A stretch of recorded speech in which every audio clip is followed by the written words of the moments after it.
Hello, Mithril here once again, getting back to Secret of Evermore, the bonus videos.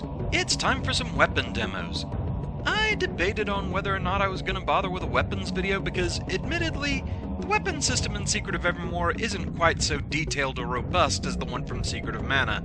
There, you had 8 single weapons that were constantly upgrading and leveling up, gaining new charge attacks, etc. Here in Evermore, you just have 4 forms of 3 weapons, each one counting as a separate weapon, so they all have to be trained separately, and the results are pretty samey all around. As you can see here in the 4-screen split that I rigged up, the charge attacks for the axes are all exactly the same. First a double chop, and then the spinning axe.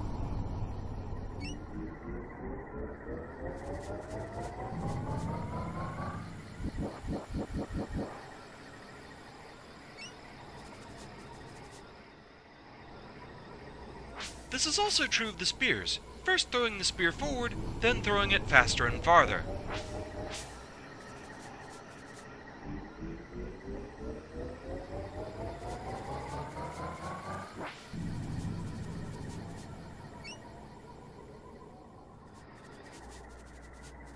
Now the swords do have one difference. As the Bone Crusher is more a club than a sword, can't even cut grass with it, it does have a different charge. But since it's the weakest weapon, it's also got less range and power than the other sword charges. But hey, it's different.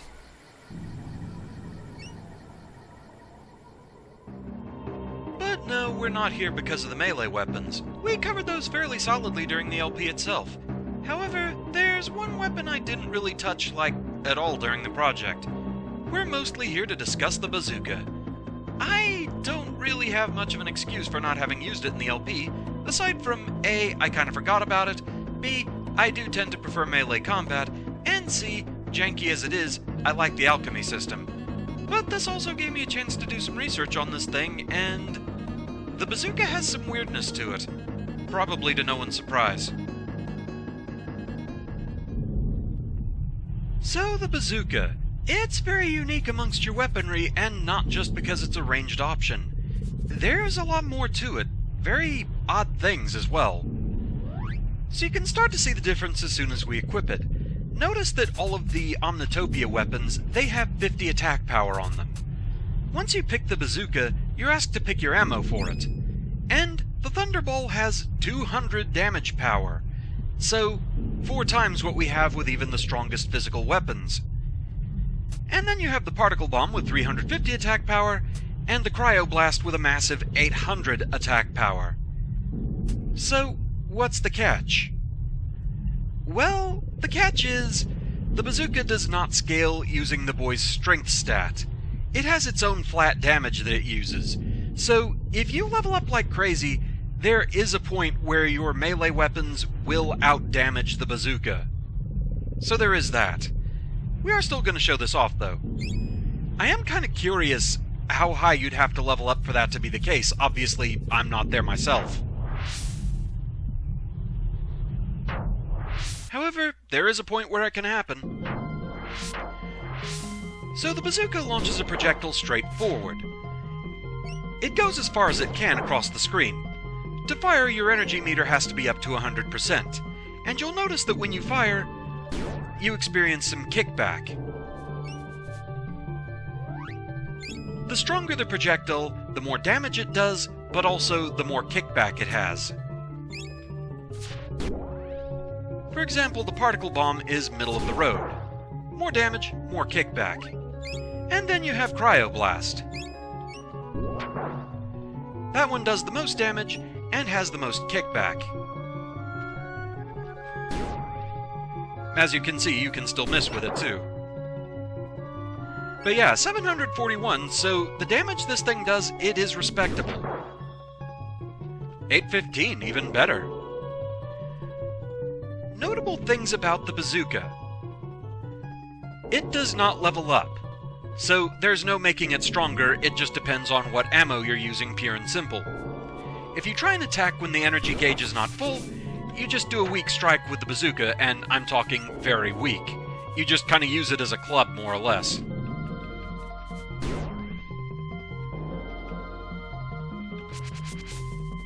So you might be wondering, what happens if you use energize?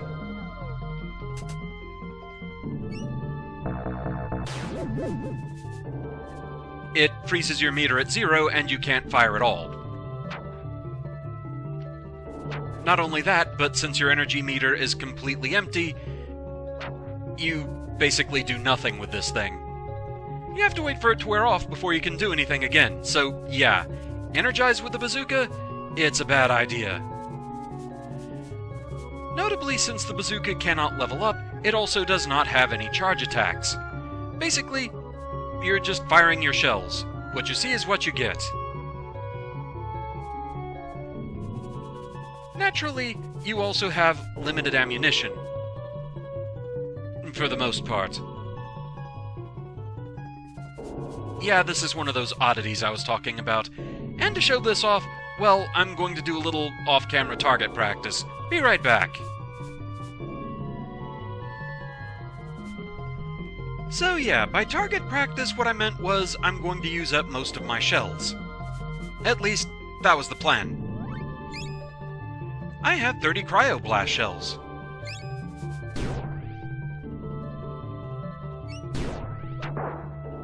And I apparently hit something off screen. But I clearly just shot 3 times. I had 30 cryoblast shells. I have 80 particle bombs.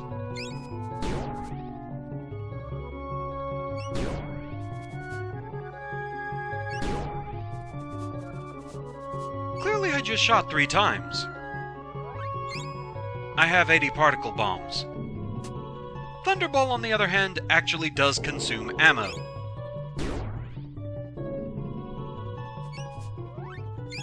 I'm down to 2.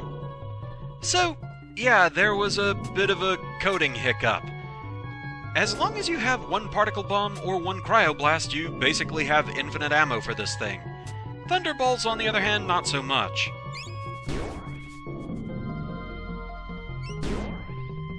And once you're out of ammo, congratulations, your bazooka is a club.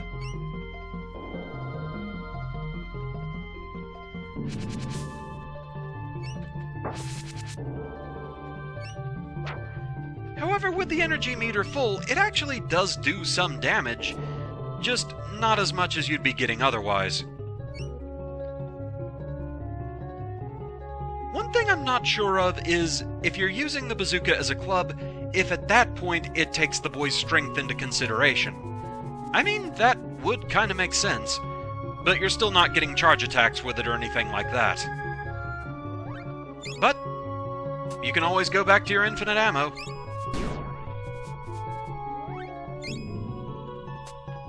And even at this point, it's not consuming any. That is a very strange oversight. The bazooka, ladies and gentlemen. The bazooka. So yeah, with that, that's pretty much it for weapon demos. That's all of the weapons you have in the game. And so next time we'll actually be getting into the alchemy formula demos. So with that, thank you very much for watching, hope you're enjoying the series so far, and I shall see you again next time. Until then... How do you mess up coding like that?